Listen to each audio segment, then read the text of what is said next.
안녕하십니까. 최진호의 세상 사는 얘기입니다.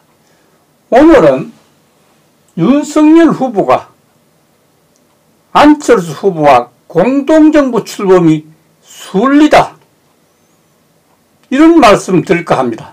오늘 주제입니다. 오는 3월 9일이 대통령 선거입니다. 앞으로 20여일 남았습니다.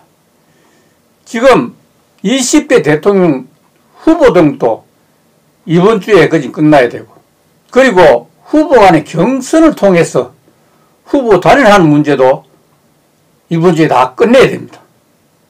그래서 지금 현재 국민의당은 의원이 3명인데 반해서 국민의힘은 103명입니다. 이렇게 엄청난 차이가 나는데도 1대1 경선하자? 이건 좀 잘못됐죠. 그래서 이걸 해결하기 위해서 오늘 이 문제를 제기하는 것입니다. 공동정부를 구성하라, 이런 이의가 되겠습니다. 그래야 적당한 비율에 따라서 공동정부에 참여하는 그런 형태가 되겠습니다. 1962년 부산에서 출생했던 안철수만큼 다양한 직업을 가진 정치인이 또 있을까 하는 생각이 듭니다. 의사, 프로그래머, 교수, 발명가, 기업인, 여기에 정치인까지 정말 다양합니다. 그 화려한 학력과 경력으로 2011년 10월 26일 서울시장 보궐선거에 출마했다면 서울시장이 되었을 텐데도 불구하고 5%의 박원순 후보에 양보했던 것이 무슨 까닭인지 지금도 이해할 수가 없습니다. 당시는 기업가로서 통 큰 양보했다고 칭찬했지만 그 진짜 이유를 알 수가 없습니다. 2012년 이명박 대통령이 후계자로 안철수를 대통령 후보로 만들기 위해서 재미 대사관을 동원하는 등 빌 게이츠와 에릭 스미스 구글 회장, 그리고 키신저의 로비까지 했지만은 키신저는 당시 박근혜 돌풍을 분석하면서 2개월이 지났어야 차기를 준비하라고 이런 회신을 보냈다고 합니다. 지난 2012년 이명박 정부의 노력에도 불구하고 빌 게이츠의 원협조를 받지 못했지만은 앨렉스 스미스 구글 회장의 도움으로 2005년부터 포스코 사회이사였던 앨렉스 스미스 회장의 추천으로 안철수는 포스코 사회이사로 선임되기도 했습니다.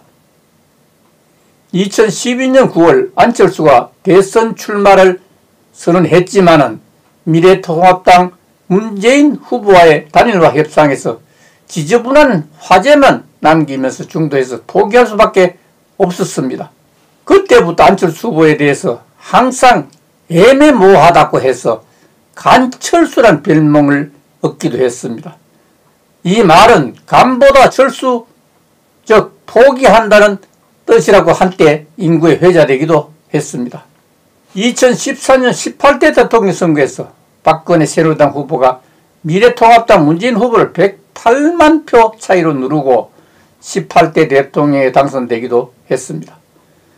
그 후 안철수는 2013년 4.24 재보궐선거에서 국회의원에 당선되고 2016년 20대 국회의원 선거에서 다시 국회의원에 당선됐습니다.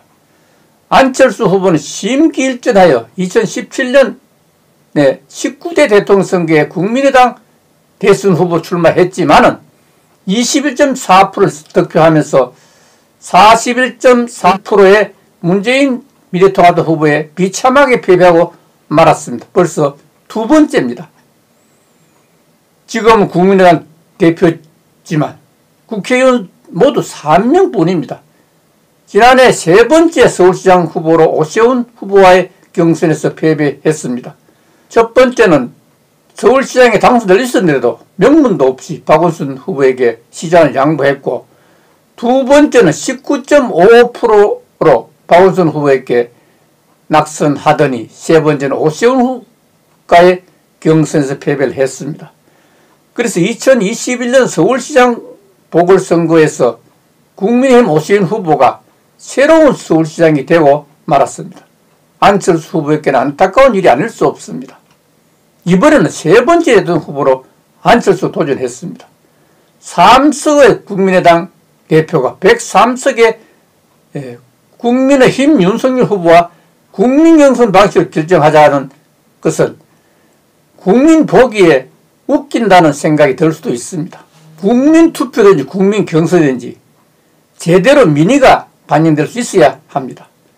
단일화로 궁색에 몰린 더불어민주당은 윤석열을 단식하기 위해 수단과 방법을 가리지 않고 안철수의 표를 모아줄 것을 원하는 것이 아니라면 경선은 절대 안 됩니다. 이건 우리 대한민국이 추구하는 공정경쟁이 아니지 않습니까?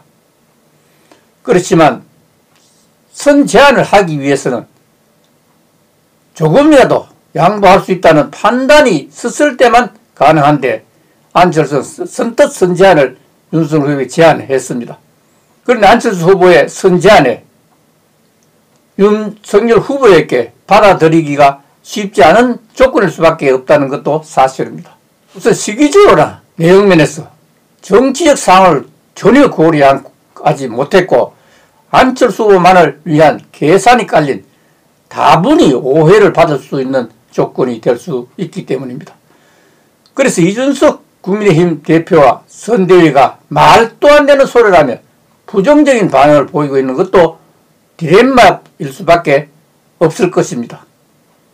안철수 후보는 두 번이나 대통령에 출마해서 한 번은 문재인 대통령에 양보했고 또 한 번도 문재인 후보에게 21대 4%라는 초라한 성적으로 패배했다는 사실에서 볼 때 가진 자의 횡포인가 아니면 자기 도지정으로 비춰질 수 있지 않을까 하는 생각을 지울 수가 없습니다.